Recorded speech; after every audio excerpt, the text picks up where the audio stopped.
Hi, today we are looking at section 10.4, which deals with the hyperbola. So it takes the form of x squared minus y squared equals 1.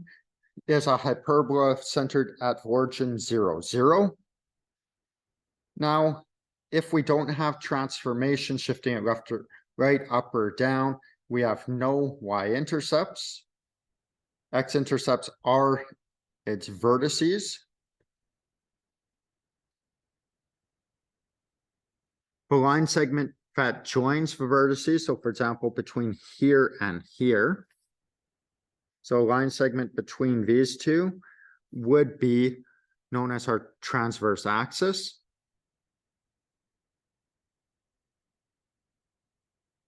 Now what's referred to as our conjugate axis would be perpendicular to that. So this would be our conjugate axis. Now our graph has two asymptotes.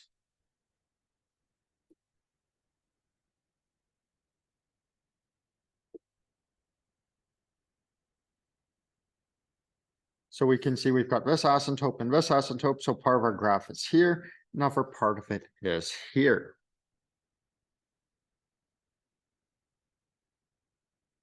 Now, this is if we have x squared minus y squared equals positive 1. If it equals negative 1, it looks somewhat similar, except for it's opening up and down instead of left and right. So it will still be centered at 0, 0, still has a transverse and conjugate axis. Now, because it's now going vertically, our y-intercepts are our vertices.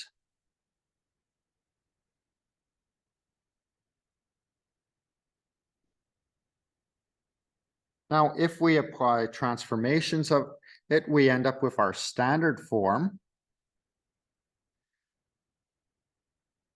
Now, if this is for if it opens sideways, so we've got x minus h squared over a squared minus y minus k squared over b squared equals 1.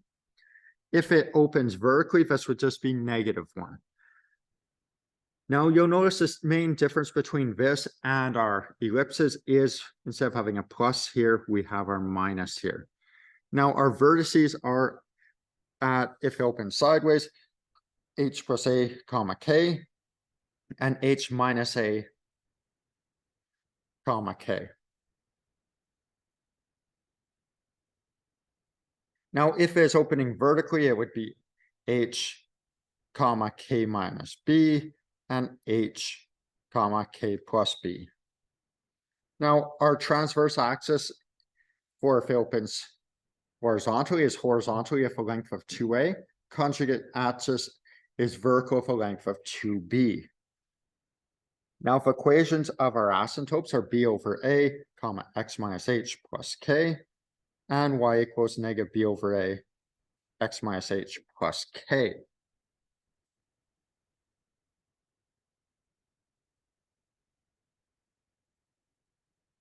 So we'll look at a couple examples. So first one is a hyperbola is described with equation 16 times x plus 1 squared minus 25y minus 4 squared equals negative 400. We want to start by writing the equation in standard form. We'll follow that up by identifying the coordinates of the center, then determine the coordinates of the vertices, then determine the lengths of the axes, followed by determining the equations of the asymptotes, and we'll then graph and find domain and range.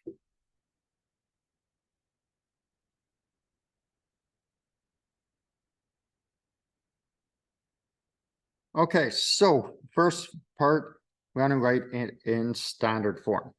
So we'll start with our equation we have, so 16x plus 1 squared minus 25 times y minus 4 squared equals negative 400. We'll divide both sides by 400 and then reduce to lower terms.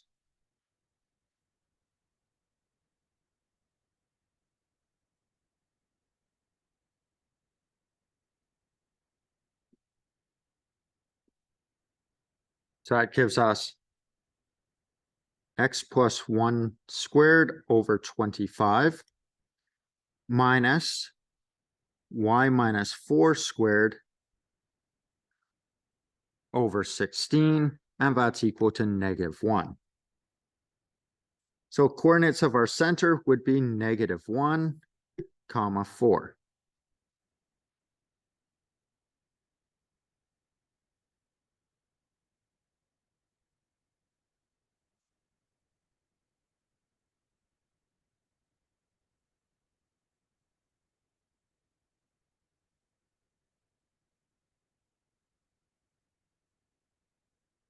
See, coordinates of vertices. So because this is negative, it's moving vertically.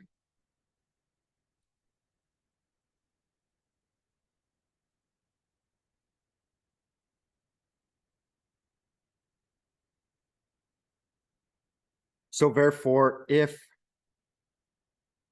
the center is at -1, we know that essentially each vertice will have an x value of -1, and we can use our b value and this to get our y value. So that's our b squared, so therefore b is equal to 4. So 4 minus 4 is 0. 4 plus 4 is 8.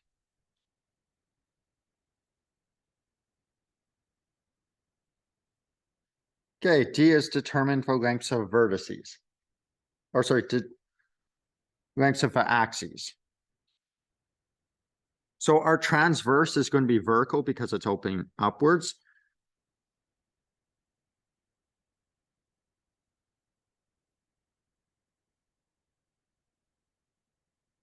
And it's going to equal 2 times our b value, so it's going to equal 8. Meanwhile, our conjugate is horizontal.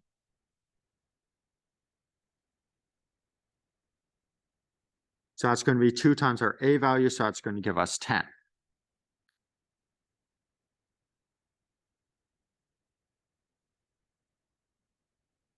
Okay, equations of our asymptotes. They take the form of y is equal to plus or minus b over a, comma, x minus h plus k. So we'd have y is equal to positive b, which is 4,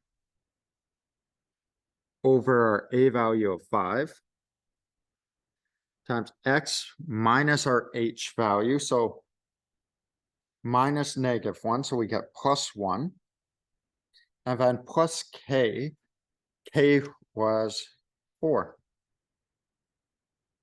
And then we have a negative version, so y equals -4/5, x plus 1 plus 4. And then for each of these, we tend to expand them out. So we've got y is equal to 4/5 x plus 4/5 plus 4. So that gives us y is equal to 4/5 x plus 24 over 5.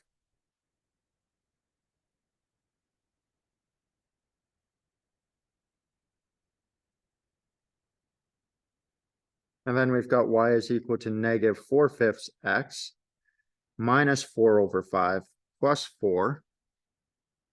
So that'd be y is equal to -4/5 plus 16 over 5. Now, as you notice, these have y-intercepts that are going to be difficult to graph, so I'll show you a method that works well for graphing our asymptotes.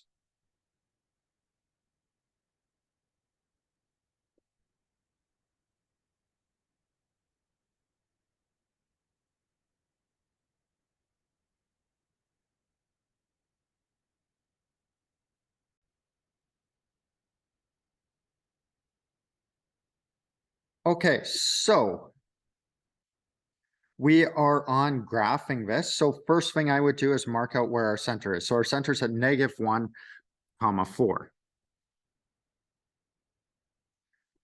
So at -1, we are at 4.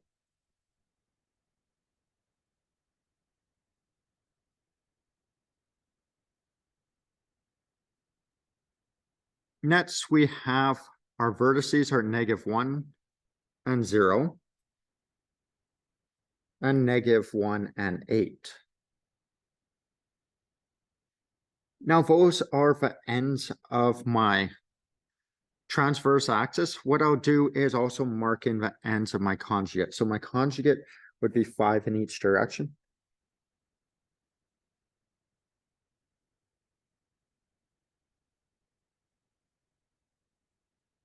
So what we can do is actually create a rectangular box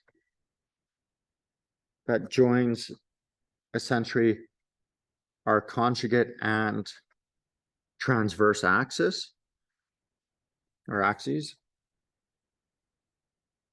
And then our asymptotes will actually be diagonal lines that go through opposite corners of the box that we just created.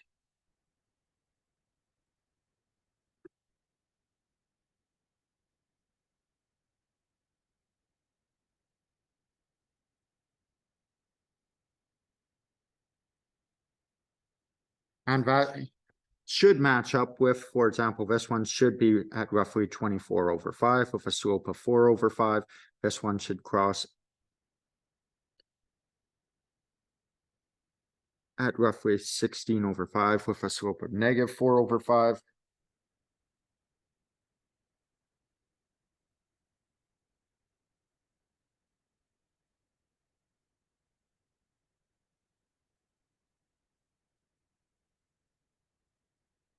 Okay, so next we will draw in our graph. So we have our vertices, so we know we're going for a vertice, then it will bend towards our asymptotes.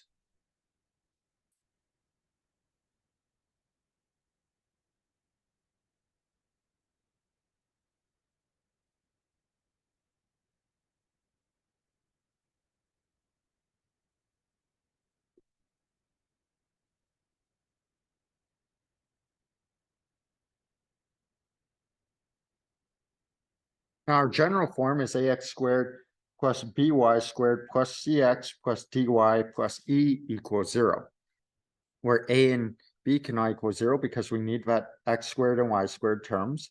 A has to be greater than 0 and b less than 0, because we need that subtraction between our x squared and y squared to get a hyperbola, because if they're the same sign, then we're going to either have a circle or an ellipse if they're the same sign. So an example, a hyperbola centered at origin was translated. The equation of its image is x squared minus y squared plus 6x plus 10y minus 25 equals 0. Determine the coordinates of its center. So essentially we'll do this the exact same way as we got the centers for circles and ellipses. So I'll rewrite this, putting my x terms together and our y terms together.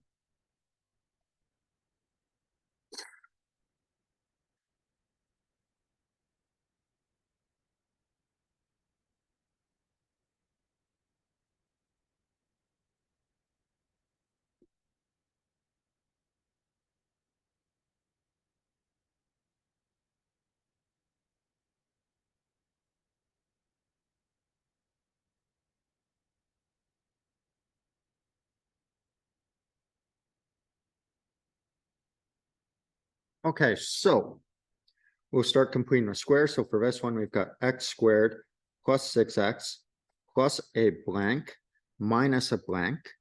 Then we've got this minus y squared. One thing that we have to keep in mind, this is minus y squared, so we need to factor out that negative before completing the square. So we've got minus y squared minus 10y plus a blank minus a blank minus 25 equals 0.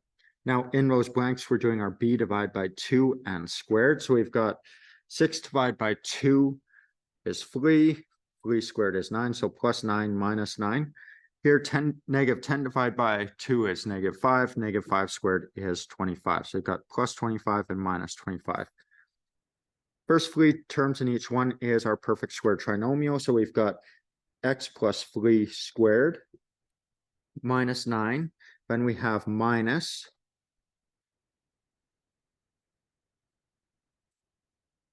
y minus 5 squared minus 25 minus 25 equals 0. So we'll simplify this part next. We've got x plus 3 squared minus 9 minus y minus 5 squared plus 25 minus 25 equals 0. Combining terms and rearranging, we get x plus 3 squared minus y minus 5 squared equals 9. So we can see from here our center is at -3, 5.